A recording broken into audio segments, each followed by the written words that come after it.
But if something spectacular happened where they're wiped out in the stroke of a hand, well, God said. But the Lord, but if the Lord make a new thing, and the earth open her mouth and swallow them up with all that appertain to them. So he said, if God creates an instant Grand Canyon and swallows his mob up, then we know this is God speaking. And the Lord, verse 30, but if the Lord make a new thing, and the earth open her mouth and swallow them up with all that appertain unto them, and they go down quick into the pit, send them right to hell. Express trip straight to hell. All that appertain and all that, and by the way, that's kids, wives, children, sheep, oxen, that's everything. That's the whole, that's all their possessions, their gold, their silver, whatever, their tents, everything's to be swallowed up, because God told him don't touch a thing unless you die with him. So all of it's cursed. Once God curses, he wipes it all out. And he's going to send it straight to hell. This bunch right here. Their whole tribe, gone. But if the Lord make a new thing, and the earth open her mouth and swallow them up with all that appertain unto them, and they go down quick into the pit, then you shall understand that these men have provoked the Lord. They pissed God off. These men pissed God off, and God's going to deal with it. God Father going to deal with it.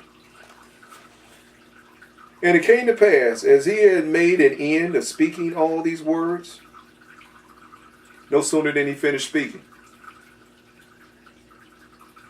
that the ground clave asunder that was under them.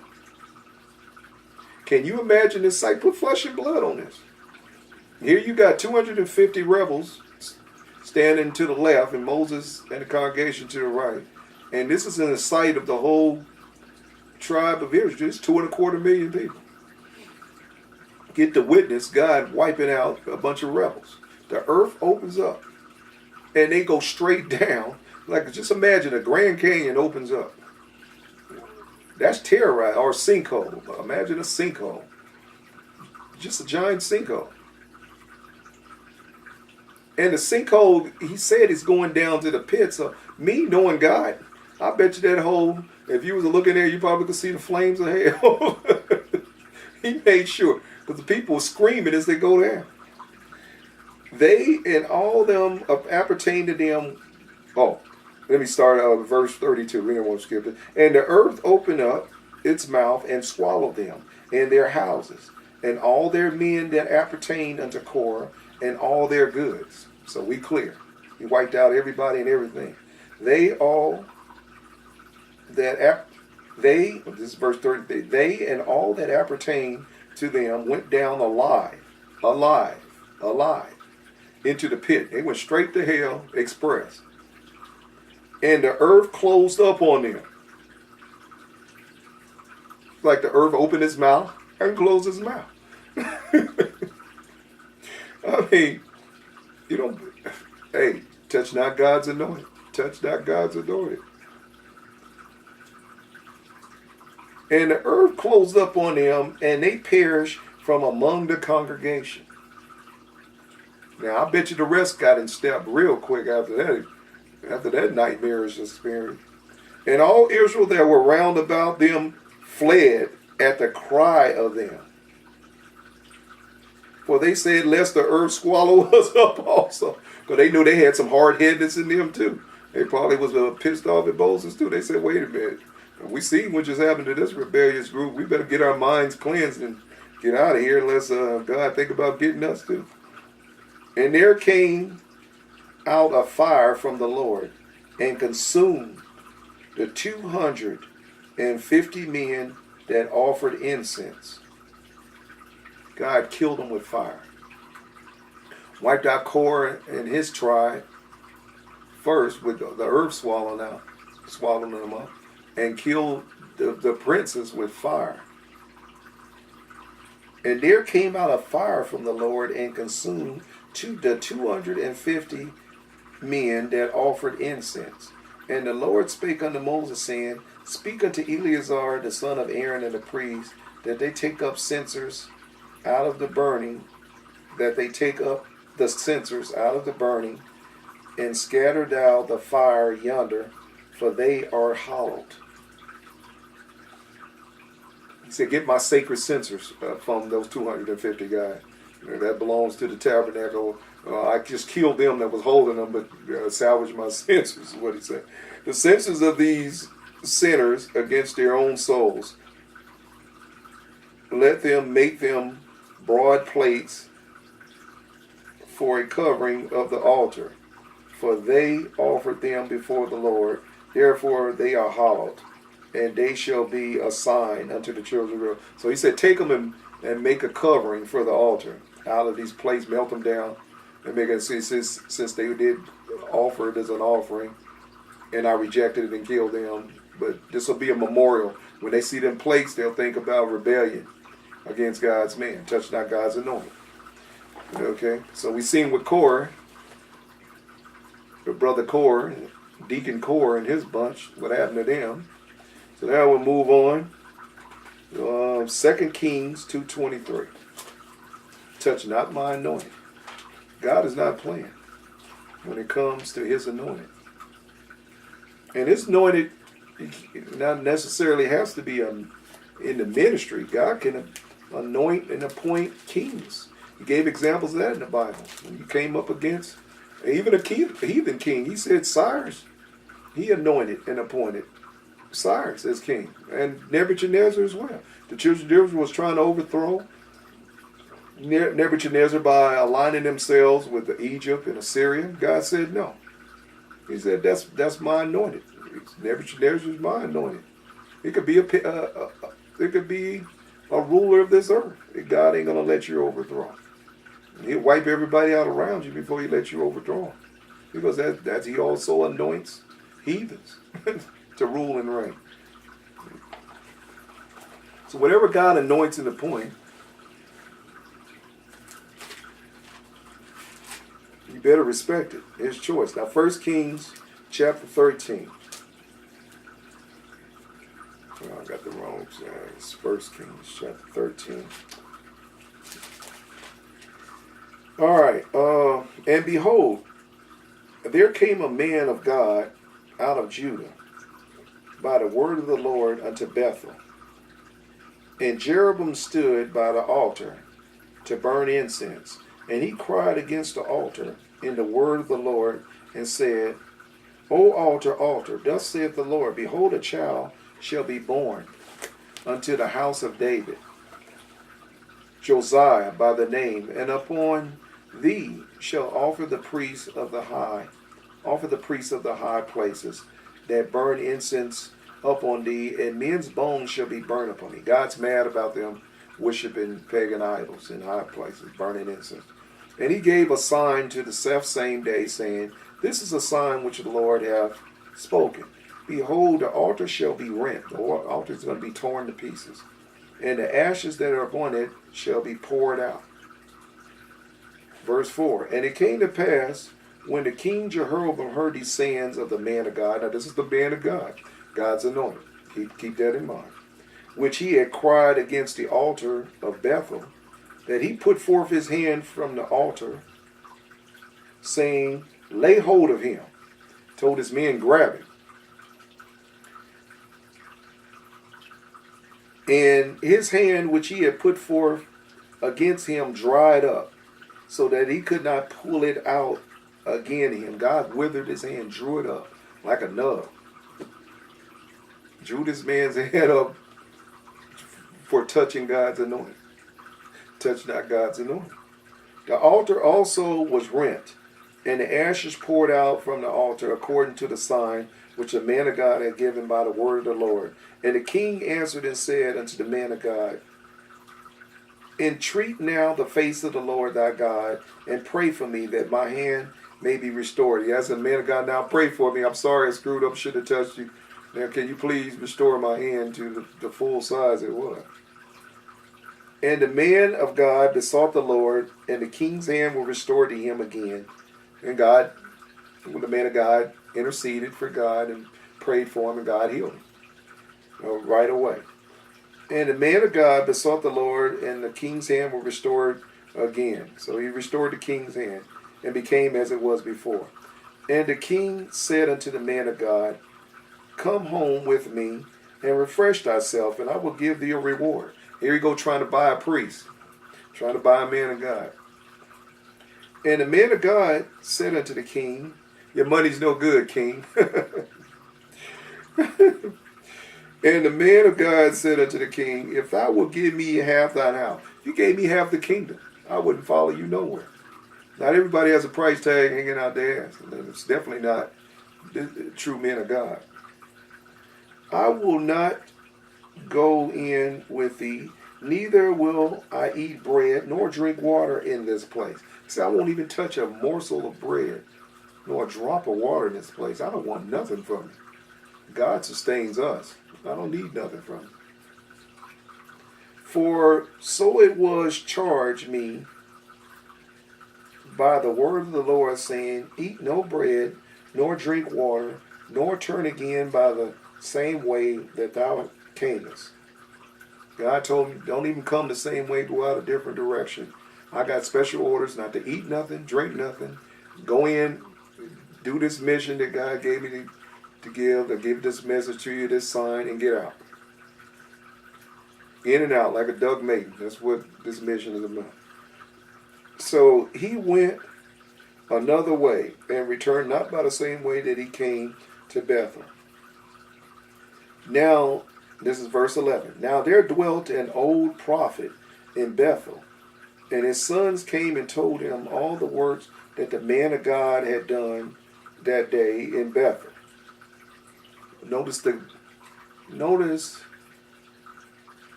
the word that's used here, the connotation that's used. Man of God, prophet, one of the ordinary preachers.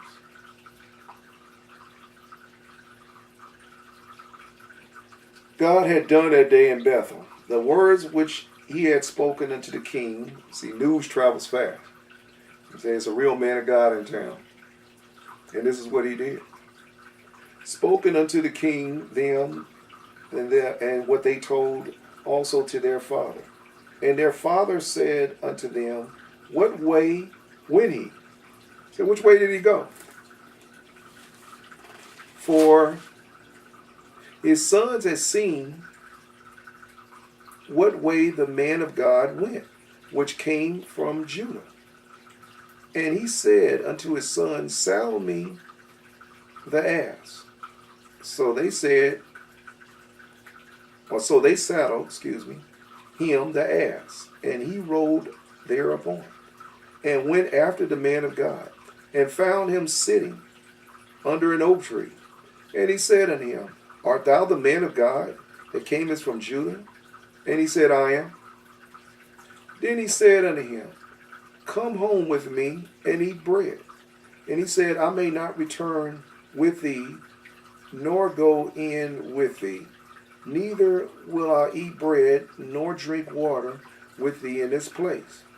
For it was said to me by the word of the Lord, thou shalt not eat bread, nor drink water there, nor return again to go by the way that thou camest. He said, don't even take the same route. Don't eat anything, don't drink it. God gave specific orders to this man of God. He said unto him, I am a prophet also. Here we go. Remember what Korah said? Hey, I'm just as important as you. I'm anointed just like you.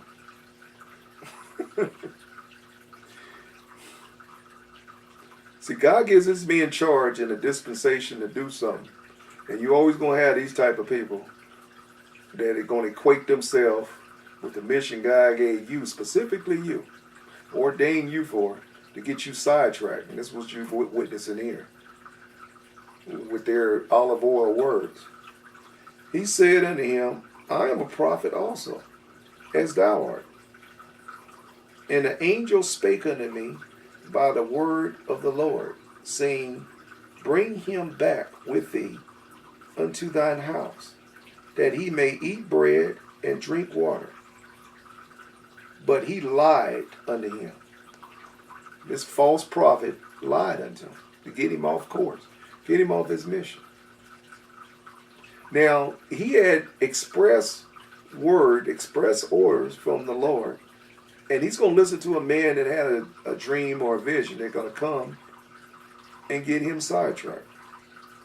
So he went back with him and did eat bread in his house and drank water also. And it came to pass, as they sat at the table, that the word of the Lord came unto the prophet that brought him back. Now, the prophet that brought him back is getting the word of the Lord.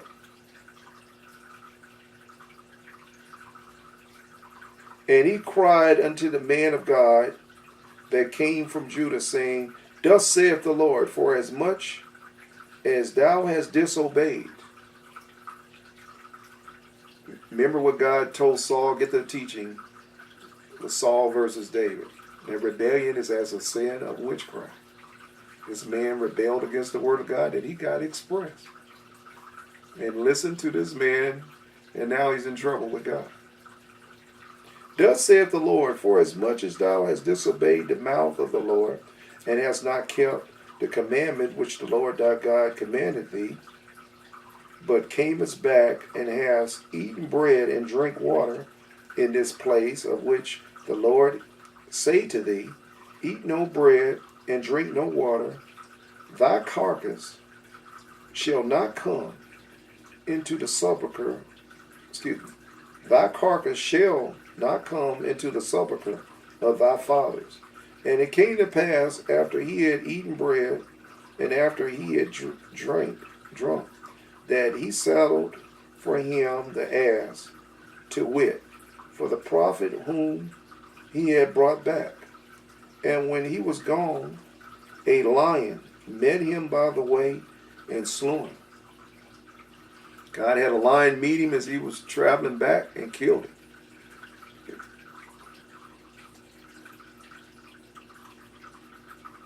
And slew him. And his carcass was cast in the way, because God said, you ain't going to be buried. You ain't going to have an honorable burial in a tomb. You're going to be left on the side of the road like roadkill for disobeying me. And his carcass was cast in the way, and the ass stood by it. The lion also stood by the carcass. So he had a lion and an ass both witnessing this. God had two animals. And behold, men passed by and saw the carcass cast in the way, and the lion standing by the carcass. And they came and told it in the city which the old prophet dwelt. And when the prophet that had brought him back from the way heard thereof, he said, It is the man of God who was disobedient unto the word of the Lord. Therefore the Lord hath delivered him unto the lion, which hath torn him and slain him, according to the word of the Lord which he spake unto him. And he spake to his sons, and saying, Saddle me an ass. And they saddled him. And he went and found his carcass cast in the way, and the ass and the lion standing by the carcass. The lion had not eaten the carcass, nor torn the ass. That's a miracle in itself. And the prophet took up the carcass. He's a brave man. The lion standing right there. See, I put flesh and blood on it, but there's a lion standing here guarding this corpse. And the prophet took up the carcass of the man of God and laid it up on an ass and brought it back. And the old prophet came to the city to mourn, to bury him. And he laid his carcass in his own grave, and they mounted it, and they mourned over him, saying, Alas, my brother. And it came to pass, after he had buried him, that he spake to his son, saying, When I am dead, then bury me in the sepulchre wherein the man of God is buried. Lay my bones beside his bones. For the saying he cried by the word of the Lord against the altar of Bethel, and against all the houses of the high places, which are in the cities of Samaria, which surely did come to pass. Now, we have one more. Daniel 3:8. And I'm going to speed reel this. Now you're dealing with Shadrach, Meshach, and Abednego and King Nebuchadnezzar. And King Nebuchadnezzar had built this image, and he told everybody to bow down and, at the sound of the music and everything, and worship this idol. But then Shadrach, Meshach, and Abednego, these were God's, these were God's men, and they wouldn't bow to that because they was under, their strict laws of the Pentateuch that do not to serve or bow down to any other idols or have any other gods before. Now they were part of the king's court, Shadrach, Meshach, and Abednego. And they had power. They were princes with power. They actually came from a line of kings that was led into Babylonian captivity under Nebuchadnezzar, Zedekiah's house. Zedekiah was blinded, and his sons became eunuchs, and he's a part of that bunch. So anyway, Daniel 3:8, and I just gave you the backdrop. Wherefore at the time certain Chaldeans came near and accused the Jews. They spake and said unto the king Nebuchadnezzar, O king, live forever. Thou, O king, hast made a decree that every man shall hear the sound of the cornet, the flute, the harp, the sackbut, psaltery, and the dulcimer, and all kinds of music, shall fall down and worship the golden image. And whosoever falleth not down and worship, that he should be cast into the midst of a burning fiery furnace. There are certain Jews whom thou hast set over the affairs of the province of Babylon, Shadrach, Meshach, and Abednego. These men, O king, have not regarded thee. They serve not thy gods, nor worship the golden image which thou hast set up. They refuse to acknowledge your pagan idols, king, and they won't bow to them or worship them. Then Nebuchadnezzar, in his rage and fury, commanded to bring Shadrach, Meshach, and Abednego. They brought these men before the king. Nebuchadnezzar spake and said unto them, Is it true, O Shadrach, Meshach, and Abednego? Do not ye serve my gods, nor worship the golden image which I have set up? Yeah, he's pissed. He said, you're gonna diss me, the king? Now, if ye be ready, I'm going to give you a second chance. Now, earlier God had given a vision to Nebuchadnezzar, and that's where he got that image from. And the image had to do with the end of the age. Now, you can get that teaching, Age of the Beast, of the video. I've already taught on that. I'm not going into that, but that's what that image came from. It came from that dream that God gave Daniel, that none of the magicians of that day could solve. Now, if ye be ready, at what time be hear, this is verse 15, hear the sound of the cornet, the flute, the harp, the sackbut, the psaltery, and the dulcimer, and all kinds of music, ye fall down and worship the image that I have made well. And it shall be well with thee. That same hour in the midst of the... But if ye worship it not, ye shall be cast that same hour into the midst of a burning fiery furnace. Who is that God that shall deliver you out of my hand? See, he's God in his mind. And he said, who going to deliver you from me? Shadrach, Meshach, and Abednego answered and said, that's most tyrants. They think they God. They got images of them, statues, pictures, all over. The people bow down and worship them with their big fat egos. And he's saying, who's going to deliver you from me out of my hands? I'm king, quote unquote, of kings. I'm over the whole world. I'm ruling this whole world. Who's going to deliver you from me with my power, my might? Shadrach, Meshach, and Abednego answered and said to the king, O Nebuchadnezzar, we are not careful to answer thee in this manner.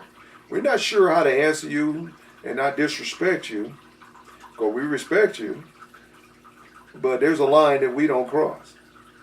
If it be so, our God whom we serve, if it be so, our God whom we serve is able to deliver us from the burning fire furnace. The God we serve is bigger than you, O King Nebuchadnezzar. He can deliver us if he chooses so. And he will deliver us out of thy hand, O King. But if not, well, the worst, if he don't deliver us, but if not, be it known unto thee, O King, that we will not serve your gods. We're still not going to bow down. So if you throw us into this fire, if God saves us and rescues us, so be it. If not, we're just going to burn up.